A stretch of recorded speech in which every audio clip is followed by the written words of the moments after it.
If somebody were to parody the truly ugly behavior at some of these healthcare town halls, it might read like this. Today, an angry mob heckled a woman in a wheelchair, a woman who has not one but two incurable autoimmune diseases.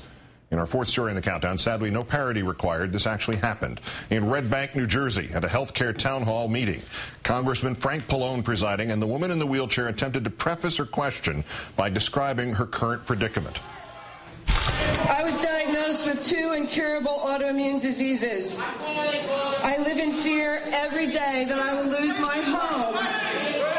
Not because I took on some irresponsible mortgage. No, I worked hard my whole life. The copay for one of my medications is $389 every 2 weeks. And I'm afraid I might not be able to afford my property taxes and I'll lose my home. Please hear this voice of the disabled. Don't let the insurance lobby win this fight. I don't know how a handicapped woman in a chair has more rights than I do. That's right. Side with the insurance company, idiot. They always look out for you, don't they? That example now added to the list of other town hall atrocities like RNC Chair Michael Steele, who after a woman said that her mother had died of cancer told that woman she made great TV and to enjoy it, as we showed you last night. Like Congresswoman Lynn Jenkins of Kansas, who after a woman with a child spoke of not having health care, told that woman to be a grown-up and go buy some insurance. Like the crowd that booed the memory of Senator Kennedy just 6 days after he died. And if you think that all conservatives are congratulating themselves for this kind of inhuman distraction, you would be wrong. At least a few of them think it prevents honest policy debate, apart from the lack of humanity. For example, the president of a conservative research group saying, quote, part of the problem on the Republican side is an unwillingness to say, let's find a right way to do this, and let's go ahead, even if all the special interests don't like what we're doing. I think the critics have approached this in the wrong way. Saying there's going to be a death panel is not the right way. Let's turn now to Huffington Post contributor, MSNBC political analyst Lawrence O'Donnell. Lawrence, good evening.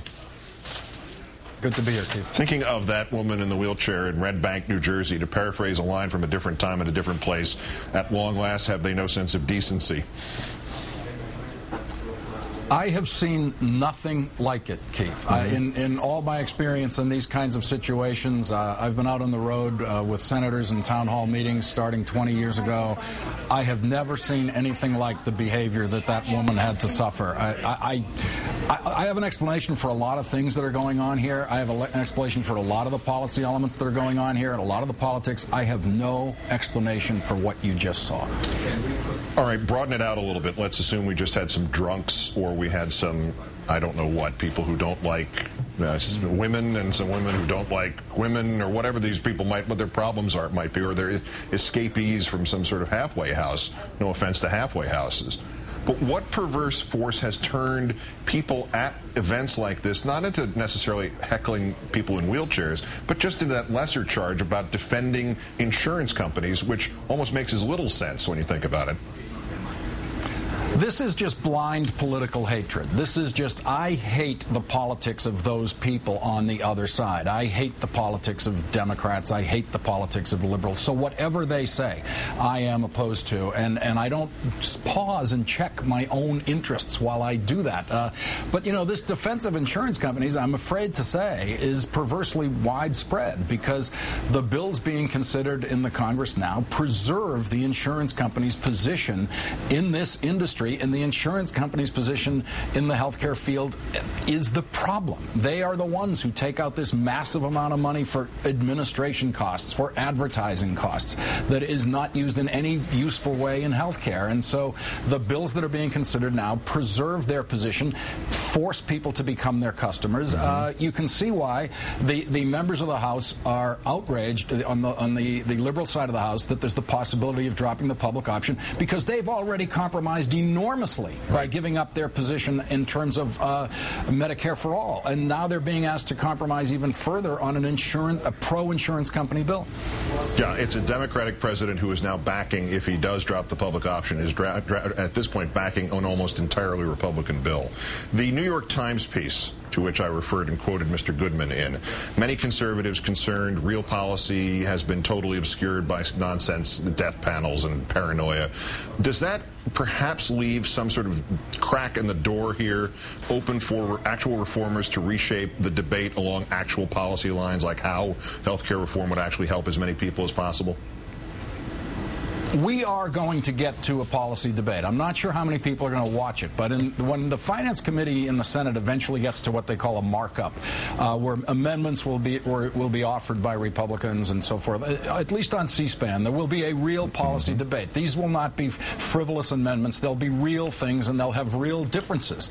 And we'll see those differences play out. And I think some people will like some of the Republican amendments, and then some people will like some of the Democratic amendments if they watch this.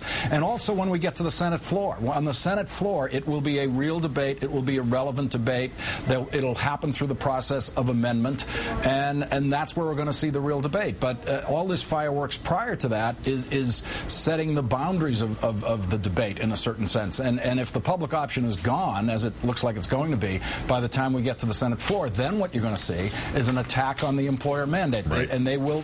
I believe the Republicans will successfully strip out the employer mandate. They will successfully strip out many other elements of this bill, so that the question you raised tonight, Keith, which has now become, as of September, the most important question, is it worth it to pass a bad bill? Is the product you're looking at in the end a bad bill? That is a crucial decision to make, and the White House seems to be saying there's no such thing as a bad bill. There's a quote in the New York Times today where a White House official, unnamed, says he, meaning the president, he will do almost anything to get a deal. What is almost?